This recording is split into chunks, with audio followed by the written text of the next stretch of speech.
I want to thank our sponsors, Athletic Greens, who created AG1, one of the most innovative packets of supplements, including 75 high-quality vitamins, minerals, whole food source superfoods, probiotics, and adaptogens to help you start your day right.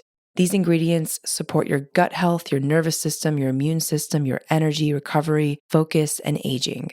I personally started using Athletic Greens and love the way I feel in the morning after I drink it. And I no longer have energy crashes throughout the day. And the best part is that it's delicious. The founder of Athletic Greens created AG1 because he experienced a ton of gut health and ended up on a complicated and expensive supplement routine to recover. Right now, it's time to reclaim your health and arm your immune system with convenient daily nutrition. It's just one scoop in a cup of water every day. That's it. No need for a million different pills and supplements to look out for your health. To make it easy, Athletic Greens is going to give you a free 1-year supply of immune-supporting vitamin D and 5 free travel packs with your first purchase. All you have to do is visit athleticgreens.com/Yasmin. Again, that is athleticgreens.com/Yasmin, YASMEEN, to take ownership over your health and pick up the ultimate daily nutritional insurance. Hi, my name is Yasmin Tarehi, and this is Gateways to Awakening, where we host one-on-one conversations with leading experts in wellness, well-being, and spirituality. On today's episode, I'll be speaking with Carista Luminare, who has more than 40 years experience as a counselor, consultant, and educator to individuals, couples, and families. In her private counseling practice, she integrates her lifelong research on how our early bonding patterns impact our self-identity and adult relationship dynamics. And her powerful, life-changing programs bring in participants into direct experience and embodiment of their true self. She has developed a comprehensive holistic parenting methodology, a leading-edge evolutionary leadership program, and a practical approach for couples to rewire insecure bonding into a secure, functioning relationship. And she's also been certified in both the Gottman Method and Stan Tatlin's PACT Institute. And as president of the Luminary Leadership Institute, she coaches leaders how to be pro-relationer. I found out about her actually through another podcast, and actually took her course and just thought I had to have her on the show. She's incredible, has such a wealth of knowledge in this space. All right, so welcome to the show, Carista. I'm so excited to have you here. Thank you. It's a joy to be here. So to kick it off, I'd love to understand why so many people are confused about love.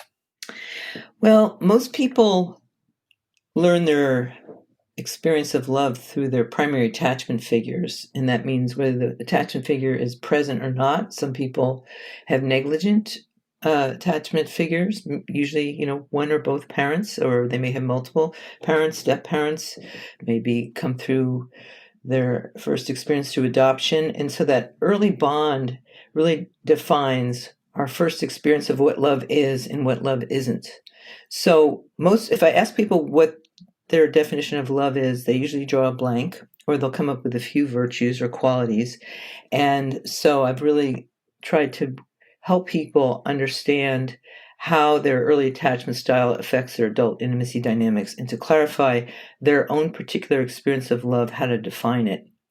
For example, most people don't realize a way to describe love is that it feels warm rather than cold, that it feels peaceful rather than warlike, that it feels protective rather than defensive. So these very simple distinctions, when I ask people really what their experience of love is, often they can clarify if they really have a deep understanding and direct experience of it or not, whether it feels safe or dangerous, secure or insecure, that kind of distinction. And it's surprising how few people really can clarify their sense of what love is and isn't.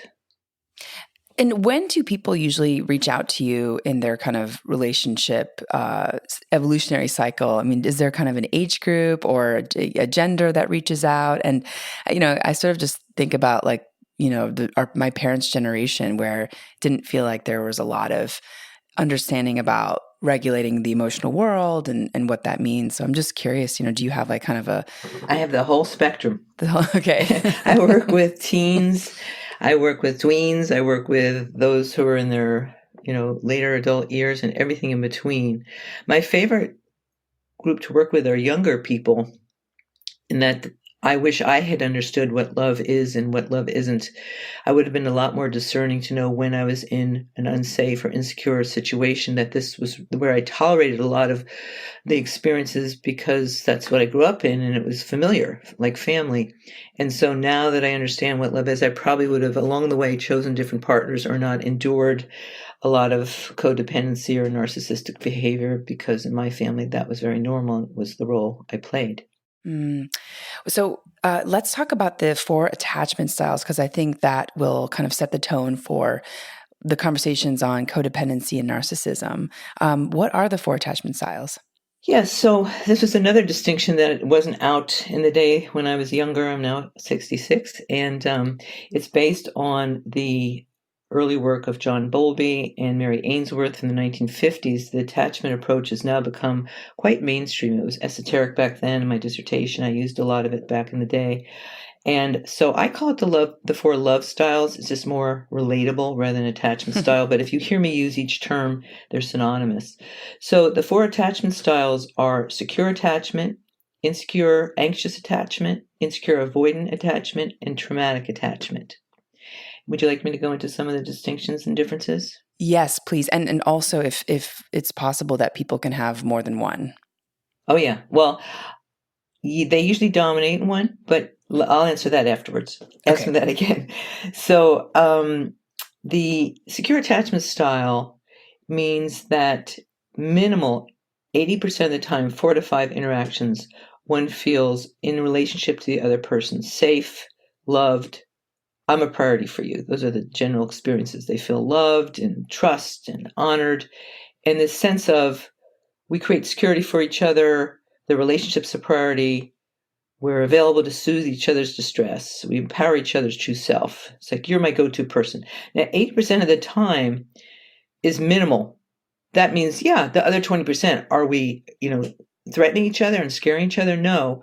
What we're doing is we're having our moods. We're having our, our own focuses off the relationship. But the general trend is, I'm committed to creating safety and security for you. And when you report your behavior is threatening, that matters to me.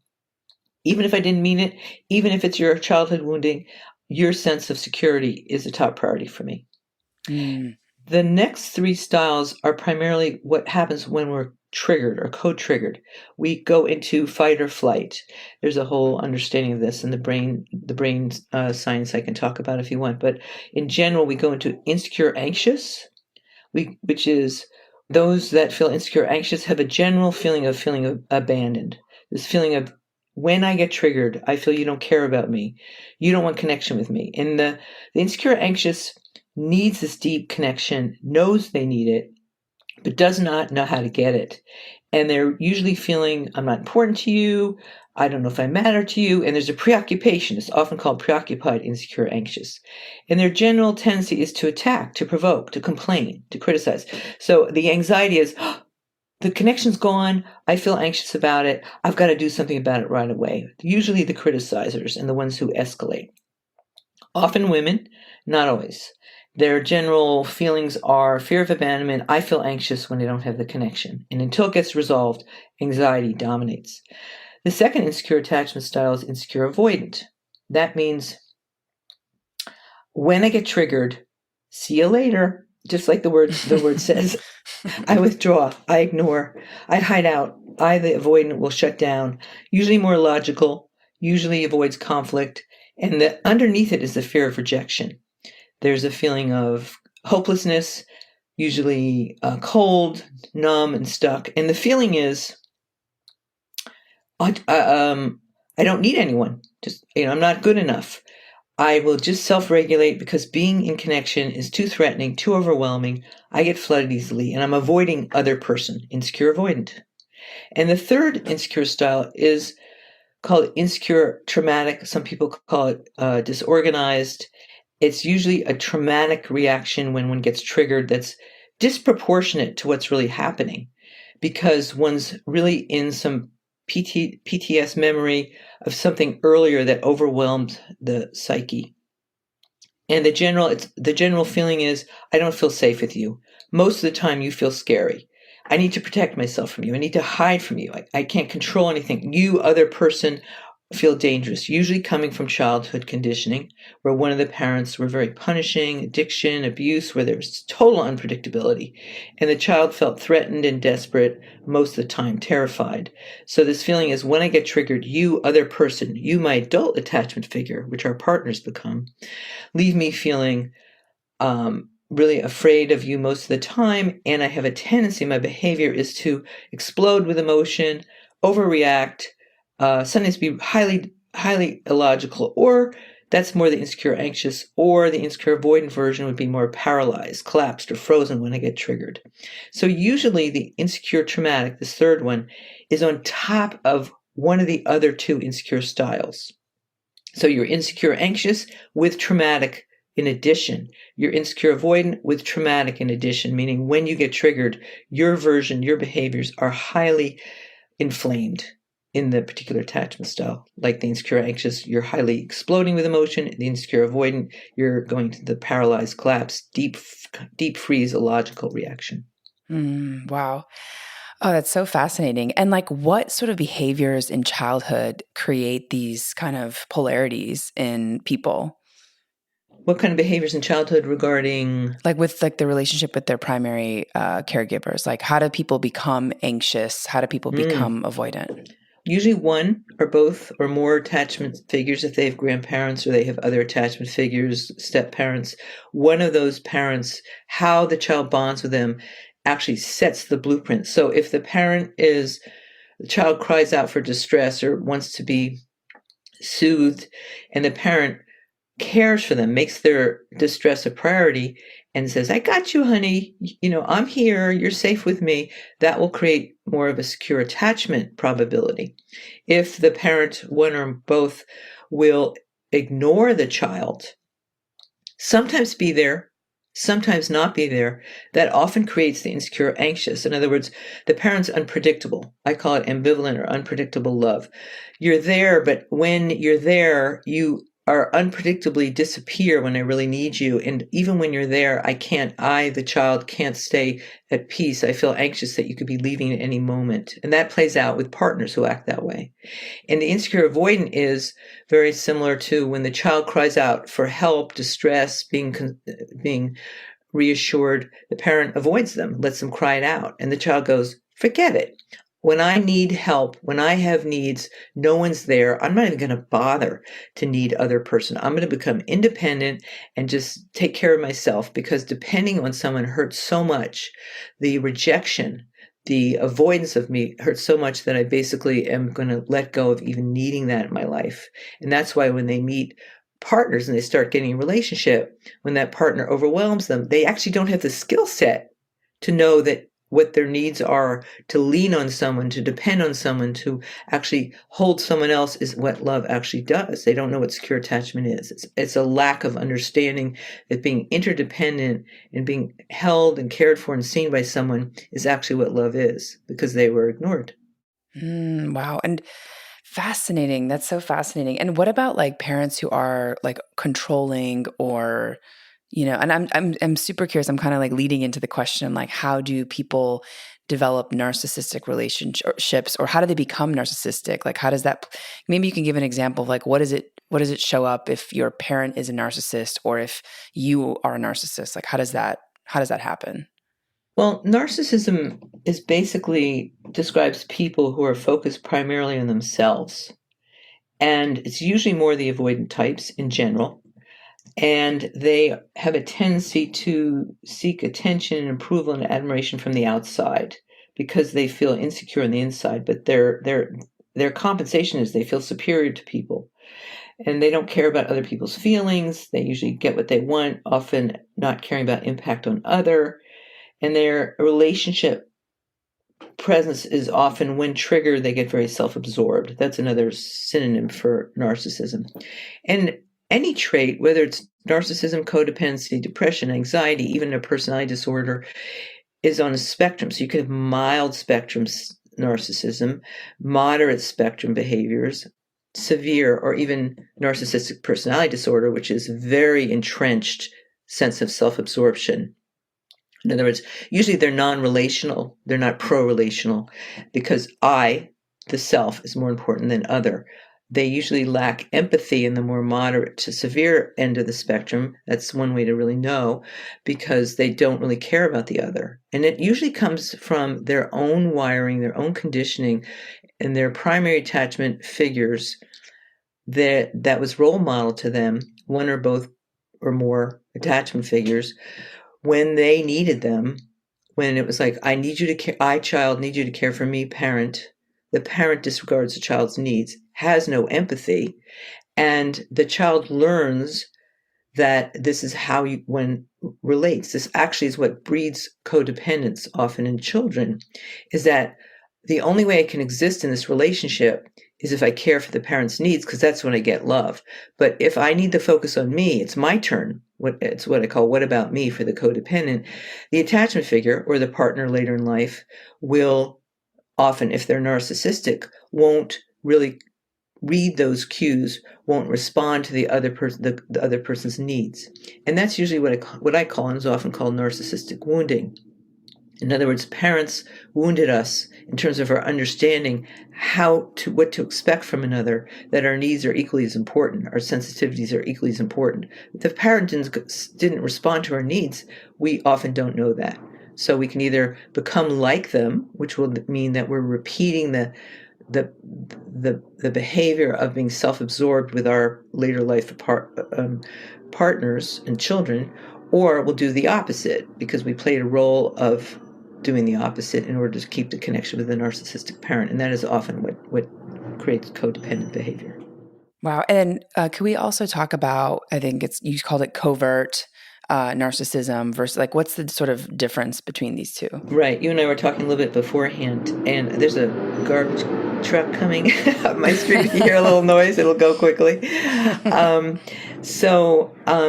Covert narcissism, I'm talking kind of mainstream, not clinical. This is more for the mainstream. Covert narcissism is, in general, when someone shows these kind of these self-absorbed tendencies, let's just say the lack of empathy, particularly when they cause threatening behavior and you go, ouch, you're hurting me, or I need your attention, and it's disregarded. The covert narcissist usually is more the passive aggressive. It's more not overt. There's a sense of disregard for the other, but it's more through avoiding, kind of disregarding, either verbally or non-verbally, without it being really in your face. And it often, people talk about in the narcissistic spectrum how some narcissists can appear very charming. That's one of the ways they actually relate. They get people to pay attention to them. And then when the other person goes, hey, what about me? Or, hey, you're hurting me, or challenges the narcissist's behavior, the narcissist will then show their true colors. The charm will turn into aggression or dismissiveness. And so some people will consider that kind of charming allure to be part of the covert. Like, you can't see it. It's under it's hidden. And the dismissiveness may be more subtle rather than overt, aggression or disregard. What's an example of dismissiveness? I really want to dig into this because I think, anecdotally, I've just heard and seen so many people who are experiencing relationships with narcissists, and it's just, it's jarring because you sort of start to lose your mind. Yeah, it can make you batty, depending on what is, this new theme of gaslighting is often the dismissive behavior where let's say partner A is more codependent and partner B, in other words, more self-sacrificing. I give up my needs to keep the connection because I can't afford to assert my needs. I, the codependent, I will get rejected by the more self-absorbed, the more narcissistic spectrum partner. So let's say partner A, who's a little more timid in asserting themselves, takes a risk to say, I'm hurt by you, or I need you to do something, I need you to pay attention to me. And partner B, who may have more narcissistic behavior, more self-absorbed, non-relational behavior, will be, dismissive. It's like, I don't know what you're talking about. I see you every day. I eat dinner with you. And the partner who's complaining might say, you do, but you don't really, you're on your iPhone all the time and you don't really pay attention to me. And then the partner B, the one who's more self-absorbed, goes, what do you mean today? I put my phone down and we talked about the trip we were taking.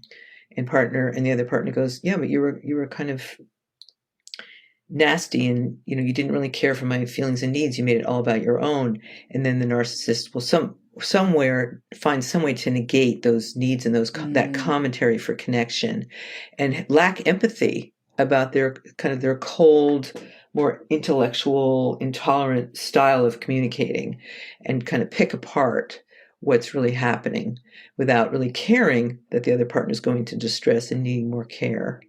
The gaslighting element of it is often, that term's being used quite a bit. It's usually when either partner, for that matter, anyone, parent, child, is accusing the person of a behavior, but they're doing it themselves, or they're being told their behavior is really showing up in a way that's challenging or threatening, and even though it's happening, they're denying it's happening and making it about the other person. Wow. It's a disregard for really owning their behavior that can feel impactful or hurtful. And that's more the narcissist behaviors. So the lack of taking responsibility is like a narcissistic kind of quality in general. Lack of owning, lack of caring, lack of wanting to repair are three distinctions that I put out. And often, the narcissist has a bad rap because we have a lot of, geopolitical figures, whatever side of the spectrum you're on, as well as parents or people that have really hurt us who, appear to be kind of aggressive and not care about their impact. That's really what defines it. I always remember, I work with a lot of people who have narcissistic spectrum, that it's ignorance, it's their conditioning. They don't know what love is. They don't know what connection is. They don't know that you're supposed to care for the other person, because that was their survival strategy. That was their adaptive strategy. But there is a spectrum more in the severe to personality disorder that can be very destructive and very toxic. And in that case, don't expect that you can change that person. Because, if you're feeling threatened most of the time, you're feeling uncared for no matter what you say and do, and you shapeshift yourself and you're being diminished and feeling bad about yourself as a dominant feeling, you're in, insecure attachment and often insecure trauma bonding. And look to your own self to decide, if you were imprinted that way and you don't know how to navigate that kind of personality, then it can be very, very self-destructive to stay in a relationship like that. But for someone who's self-absorbed through their conditioning and wants to learn to be pro-relational, I work with those people all day long, and they're just lacking wisdom, what love is and it isn't, and they want to care about their impact and they want to learn how to be loving, then that's healable if they want to do the inner work with the right path and person. How long does it take to usually become aware, when you have these traits, and then also to do the work to become more pro-relational? I mean, and I just go back to some of the things you said, lack of not wanting to repair the relationship, just kind of the disassociative aspect of it just seems pretty intense. It's spectrum. I mean, what brings where a person's behavior is in the spectrum, how deep the wounding is, how much inner work they've done so far in their relationship to their own attachment figures, even the attachment figures that abandon them, or through death or single parenting. So it's always custom designed to the individual and or the couple who come to me, how long it will take. And then I can give all kinds of practices, but I can't control whether they engage them within themselves or between each other.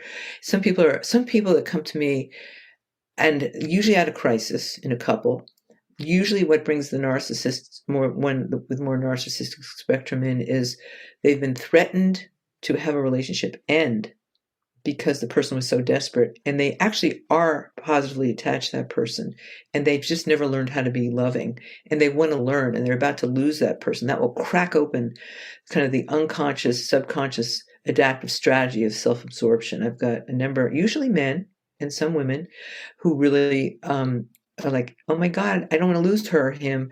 I had no idea. Now I see how selfish I was. Help me understand how to be more loving. And they're the ones that are usually quicker to guide.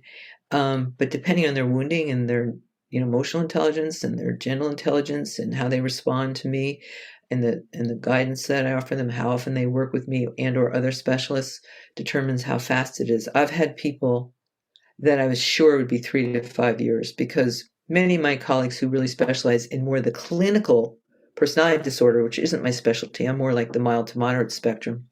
They say it's a lifelong dismantling, and often, you can have highly functional narcissistic personality disorders, very complicated to really dismantle those defense strategies. I have found some that I thought would take a long time be so swift because they want to learn and they have innate intelligence. And others I thought, they've done a lot of work themselves and they just kind of need a major tune-up.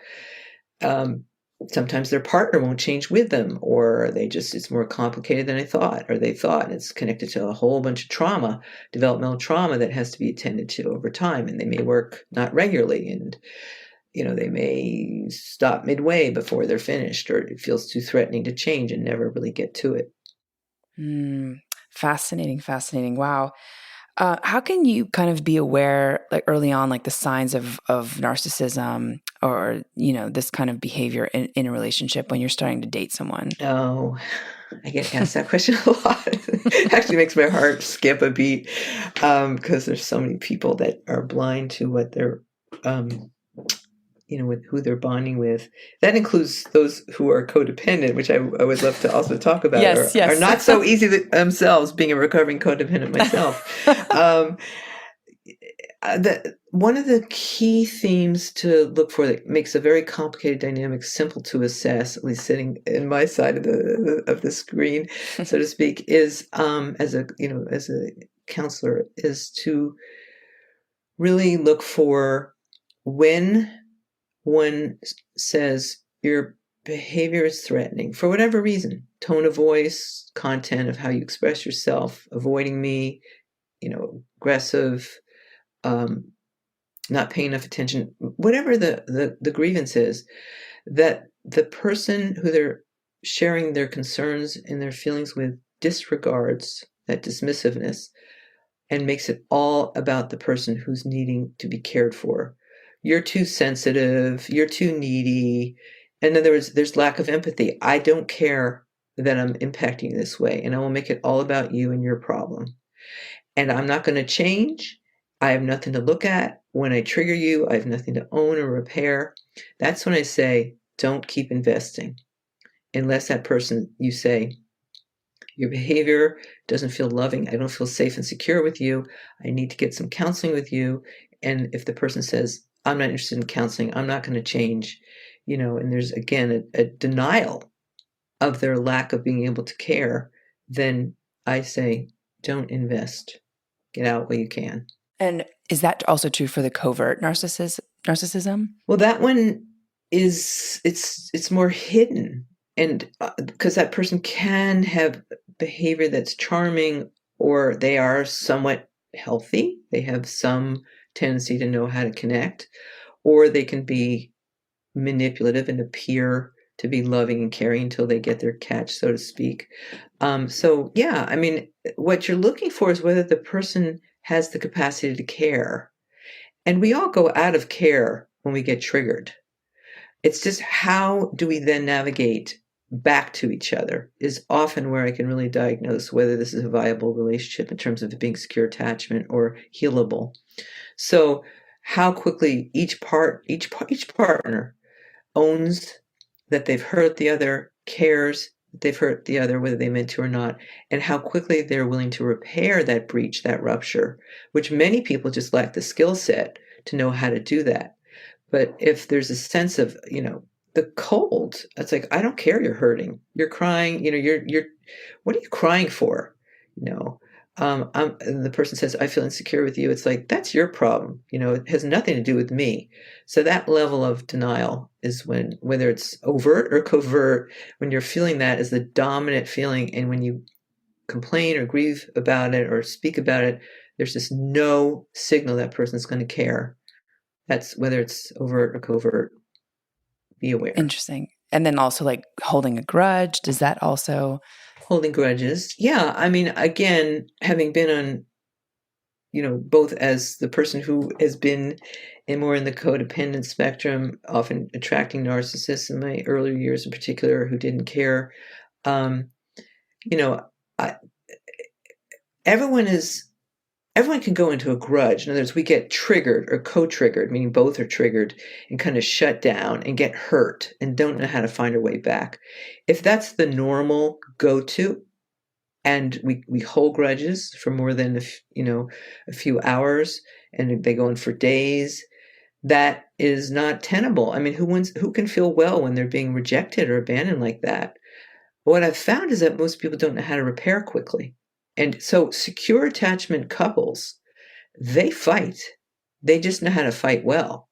So they know that when they're triggered, that they need to really care about their impact on each other and try to repair it, usually within 5 minutes to an hour, unless it's really, really there's a lot of pain. But when we're hijacked in our triggers, particularly if it's connected to a lot of what I call scar tissue, a lot of traumatic experiences that are the same, either that person or in our childhood or other partners, sometimes it takes a while to kind of quiet the brain. We usually go into fight or flight when we're triggered. Fight is more the insecure, anxious. We're fighters. It's like, you're abandoning me. I need to resolve this. I will fight until I get your attention.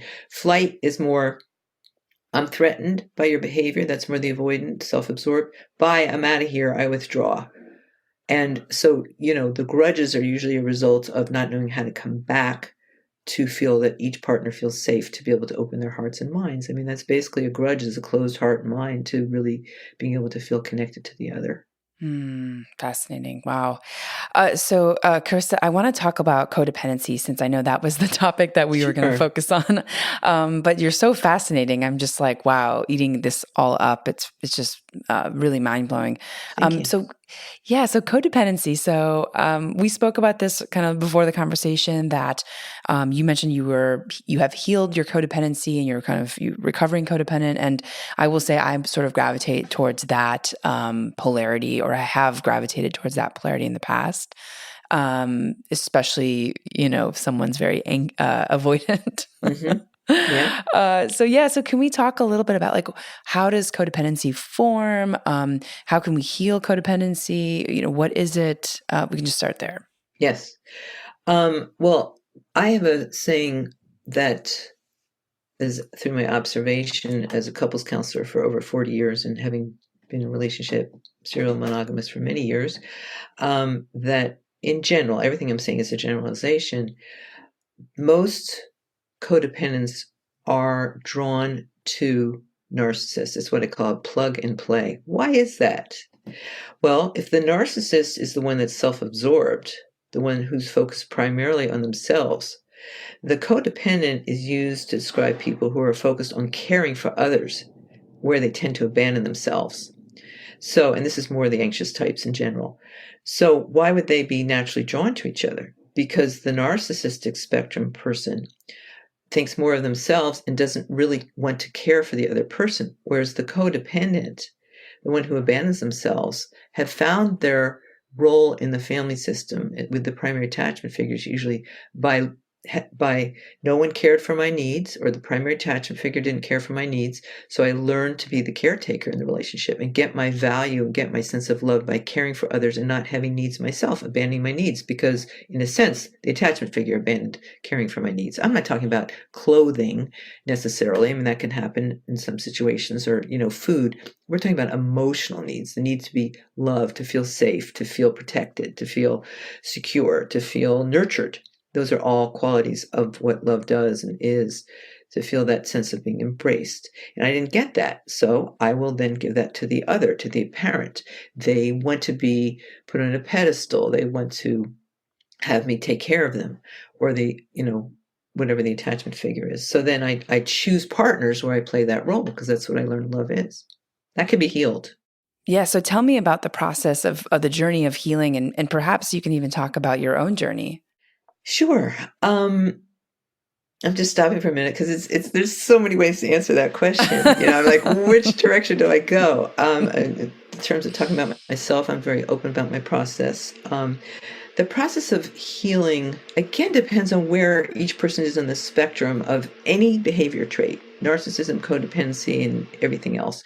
So if you have more mild traits, in other words, you have a defense system or a adaptive strategy that, sometimes when I'm triggered, I learned to avoid conflict because I, the codependent, learned to avoid conflict because it was too dangerous, threatening to be vulnerable. Hey, attachment figure, you scare me, or I need to challenge what you're saying. But I, the codependent, won't say anything because I'm afraid you'll abandon me emotionally or physically or make me feel wrong. So I will just shapeshift myself to meet your version of how you want to be loved, self-absorbed person, and put myself aside. I'll abandon myself. And that really is what is going on. So you may sometimes do that and other times speak up and really endure the conflict. You may, so you may be a blend, but the more moderate to severe codependent will basically really put their own needs aside. They've been told they're too sensitive, they're too needy. And so one has to be willing to find their voice. That's, a lot of the kind of metaphor that people use. The codependent has to be able to speak up and say, I have needs too. My needs are equally as important as yours. I'm not going to abandon when you overwhelm me. I'm not going to abandon speaking about it. I'm not going to, suppress my feelings and needs anymore. I'm going to find my voice and speak up. Now, that's not going to happen if the attachment figure, whether it's in childhood or our partners, our romantic partners, become our attachment figures. We work out all our attachment issues as soon as we cross over sexually. All of our attachment needs, that person, we want them to love them in ways we never got to be loved or we're used to being loved. So if we're in conflict and we suppress our needs, we abandon ourselves, same thing. We suppress our feelings, we abandon ourselves, same thing. Then every incident we do that, every incident that we, the codependent, are suppressing our needs and feelings, particularly if we're aware of them. Some people aren't even aware of them because they never got to develop that skill set. And we don't say something, and it's really the consequence of not saying something can really affect our well-being, the suppression of the truth. Then we are abandoning ourselves and deepening our codependent tendency. But if we take a risk and we speak up, even if it means we're going to create conflict with that person, then we're rewiring that tendency to abandon ourselves. And it's incident by incident. This time, am I going to take the risk with this person? Is it important enough that even if we're in conflict and we have to fight it out, I'm going to put myself on the dance floor and make sure my need is cared for? And so the recovering part of the codependency or narcissism is every time we're in the old behavior of being self-absorbed or which is the narcissist, self-sacrificing, the codependent, we're going to take that opportunity to do the opposite.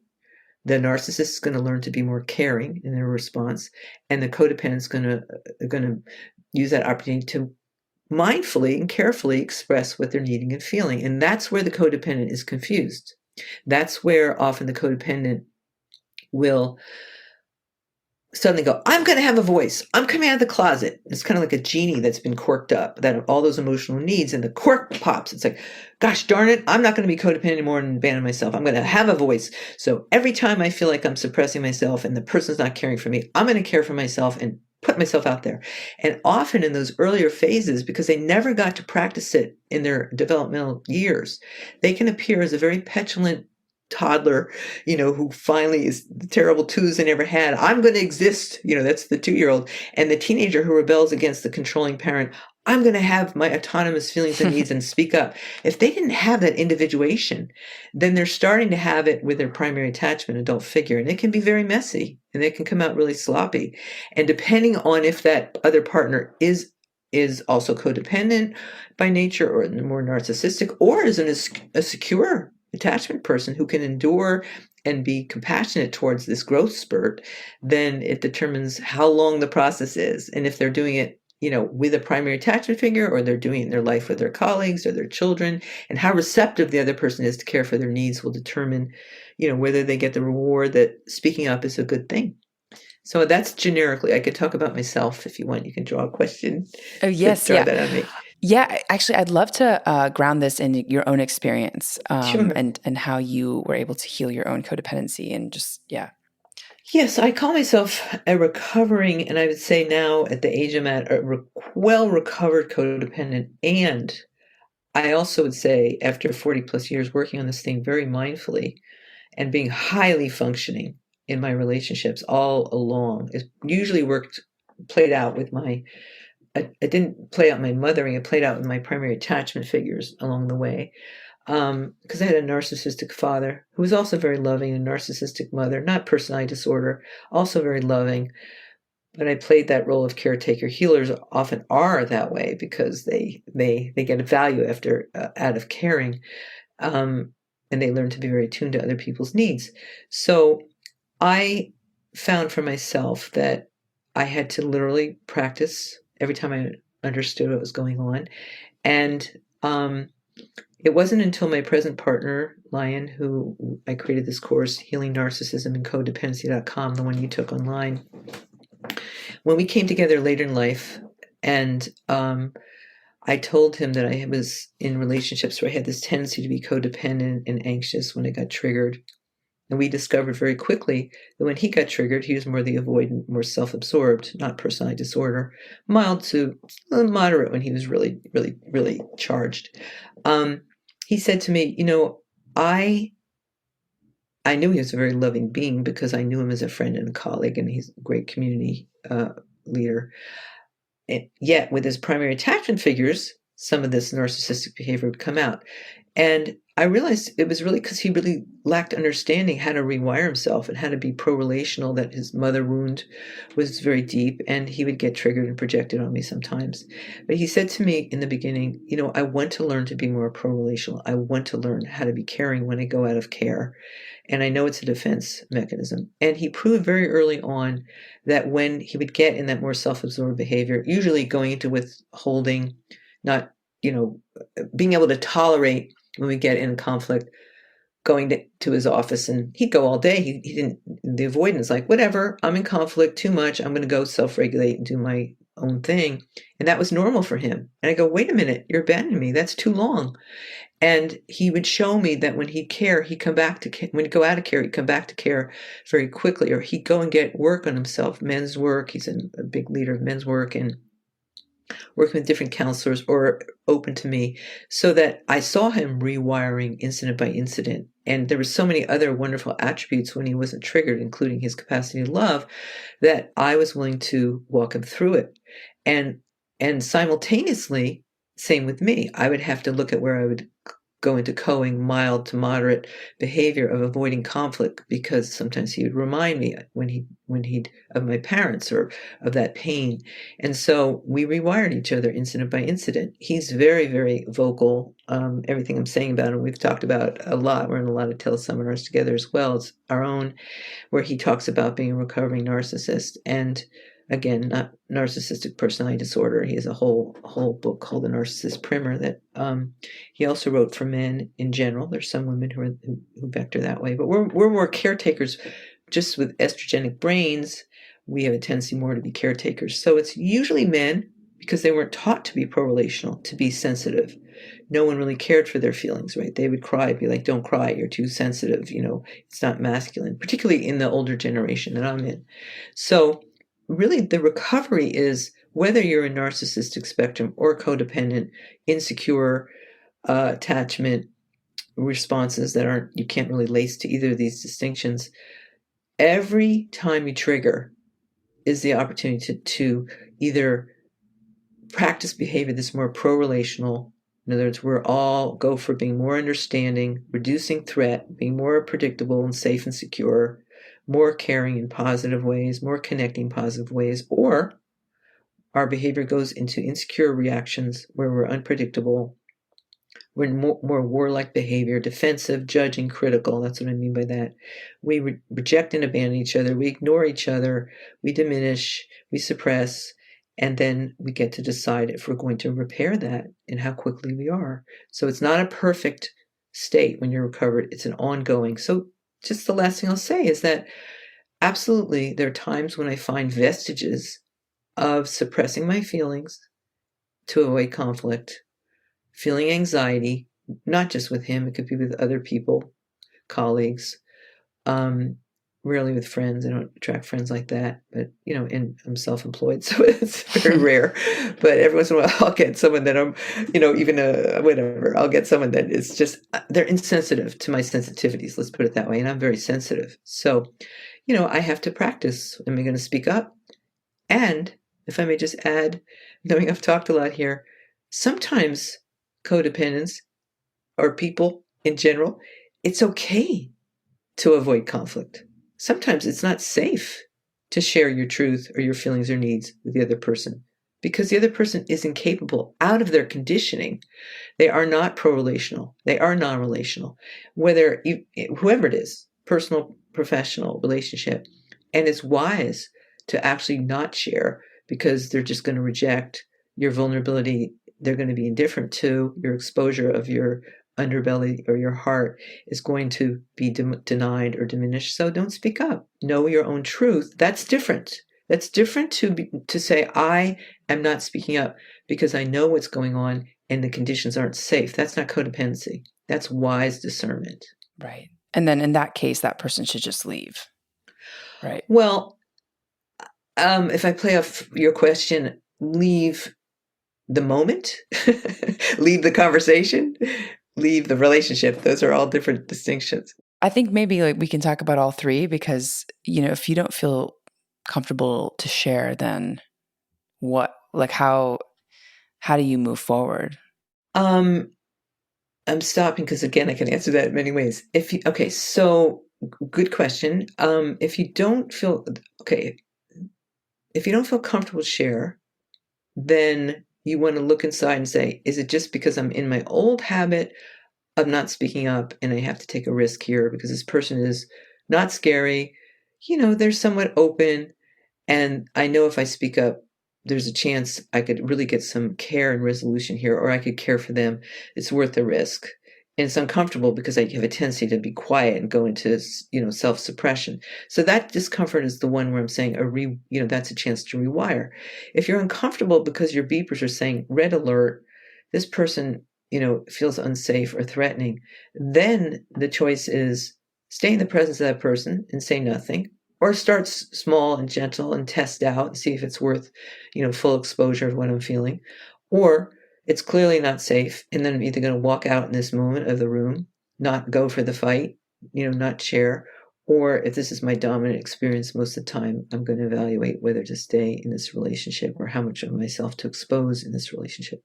So the discomfort can be acute in the moment and can actually be part of what the codependent needs to feel in order to motivate them to take a risk, to stop just defaulting to being quiet because that's their habit. Amazing. So Carissa, I have so many more questions, but I know we are coming at time. I'd love to know, what has surprised you the most on this journey? Again, which path did I go on here? What surprised me the most is how quickly even people can heal. Some people, who I think will take a while, because they'll come very wounded with a lot of developmental trauma, a lot of confusion about what love is and isn't. They keep choosing partners that are really unhealthy. They get hurt a lot more than they feel safe and secure and loved. And I think this is going to be a long period of time, even though I've found very simple ways to really pattern interrupt a lot of complex dynamics. And so many people I know who have had a lifetime of trauma, developmental trauma, kind of defining their way of bonding, can really rewire very efficiently and consistently if they stay with their self-care and self-healing program, whether it's with me or other wonderful people out there offering guidelines how to do that. So one can heal a lot of attachment trauma from earlier years or earlier relationships if they get the right help. And the resiliency of the human heart and mind and the ability to actually teach people what love is, there are practical guidelines to do that, is really possible. Amazing. And how has the pandemic sort of shifted your audience or the work? I mean, has that brought out different things in people? Yes, the pandemic. I mean, you said that. Interesting. I had a kind of a visceral reaction. I'm in a warm room in sunny California in the summer, and I actually got chills when you said that. So it really touched a part of me because I have experienced so much extra dynamics to navigate, because what's happening, particularly the first 2 years when people were having to, stay inside and a lot and not have the freedom to be able to have co-regulation. In other words, have another person to regulate them, whereas self-regulation is when we regulate ourselves. We can't depend on our partner to give us everything. And if the partnership was already delicate and people, were getting a lot of their care and attention from additional sources, which is an important option for everyone, even in secure attachment. They started to depend on each other. They were having to be stuck in, longer term interface without the skill set how to deal with some of the triggers, including just the loss of work or the being sick or family members, being compromised, and not know how to hold each other through extra worries, extra triggers that were happening, as well as just a lot of people fearing geopolitical, dynamics. We even have that now, a new field called climate anxiety, COVID anxiety. There's geopolitical anxiety.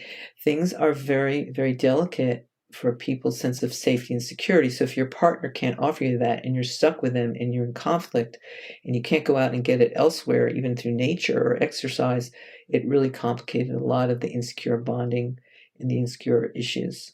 Yeah, that's powerful, powerful. It's just, yeah, I think a lot of relationships shifted during the pandemic for sure. Yeah, well, some got closer. They learned how to love each other, and they couldn't escape, and some really, just blew things up, and others survived because they learn. Even if we're in toxic relationships or unhealthy relationships or confusion, even though we love the person, we have a hard time getting what we need. Being stuck with someone more than less is going to really illuminate our bonding dynamics and how we navigate them. Yeah. Wow. Can't escape as easily. Yeah. Right. Not to mention just the fear of COVID or the actual impact of COVID on some people. Right. Right. Yeah, absolutely. Like, leaving your house was always like a kind of a big contentious point for a lot of couples. Like, do you want to expose us to this? To danger, and some people didn't feel, it was so dangerous. And everyone's relationship to the threatening impact of COVID, if the partners aren't aligned, it was an extra troublemaker and still is. I still, unfortunately, have worked with that a lot, especially with the resurgences of danger where one will feel like, oh, I don't care if I get it, or oh, I got it, or oh, you're too worried, and the others, especially if they can get long hauler, they know someone who's had death or been highly compromised, or they have their own health issues and they don't feel their partner's going to protect them, that partner actually loses ally status and becomes, in a sense, a threatening enemy, because you actually don't want to protect me. I could be in danger, we could be in danger, and you're minimizing that. Suddenly that person feels like an enemy to the sense of safety. So COVID can be a provocateur there, or it can bring people together if they align to protect each other, and at least good enough alignment where they feel like you're caring for me, you want to offer me safety and security, even if we have different criteria. You'll quarantine, you'll wear a mask, you'll whatever if you've been exposed, only because it will help me sleep at night and feel at home in our home. So do it for me. Okay, honey, I might not do it for myself, but if that makes you feel safer because I've been exposed, or you need a certain amount of time once I've had it, I love you enough that I will wear a mask inside because that'll help you sleep at night, and I love you, I want to care for you, versus you're too sensitive, you're ridiculous, I'm not going to do that, get over yourself. That's more narcissistic. Wow.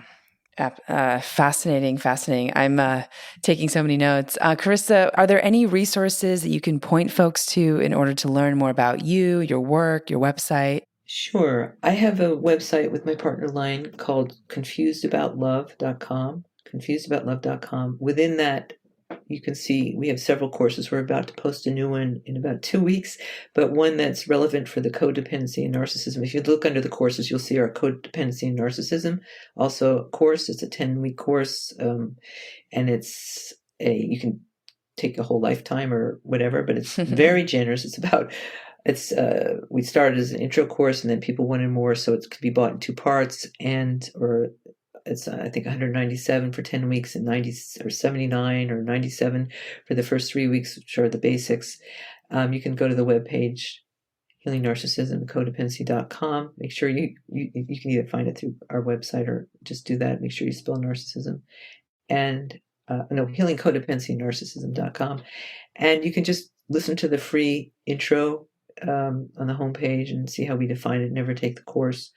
So, and then we have lots of blogs on our confusedabout.love.com, some on narcissism. And I work online with people all over the world through Skype and Zoom and FaceTime. They really have to want to, rewire to do that. And if people are interested, they can write me an email paragraph of what is going on. And I have to make sure it's in my wheelhouse. And my practice is quite full, but I go through phases and see if I can support them. And I kind of give them my policies and rates and all that. And we explore if it's worth it or not to connect. Amazing. Oh, Carista, thank you so much for your time. This is so wonderful. I just really learned a lot from this conversation. You're welcome. So if they want to get a hold of me, they can contact me at Carista@confusedabout.love.com, Carista. And just know you can heal, and your partner can heal. Some of the best, healthiest relationships are those that had a lot of trauma and want to use the relationship to heal each other, how to heal these anti-relational, non-relational reactions to being loving and pro-relational. And if partners want to heal each other, it can be quite remarkable. You don't have to be afraid if you have a lot of confusion about love, whether you can learn to be loving. Oh, I love that. I love that so much. Amazing. So for our audience, thanks for joining and for listening. In this episode, we learned about attachment styles, narcissism, codependency, and how to heal from that with Carista Luminare. And you can tune in to Gateways to Awakening, where we host one-on-one conversations with leading experts in wellness, well-being, and spirituality. Thanks again.